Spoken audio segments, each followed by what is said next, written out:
بعد صراع الكومنتات في ندخل بكالوريا ولا ثانويه عامه، لقيت كميه معلومات غلط مش فاهمه انتوا جايبينها منين.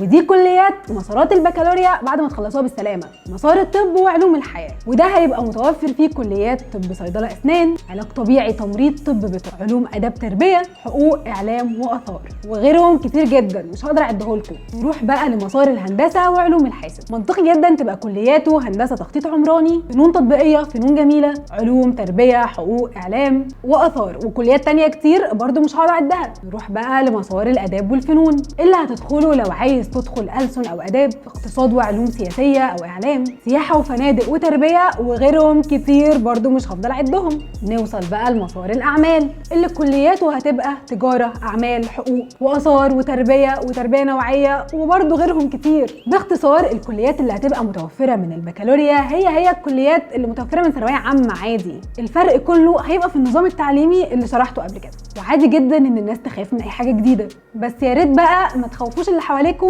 بمعلومات غلط. فاهمين ولا ايه؟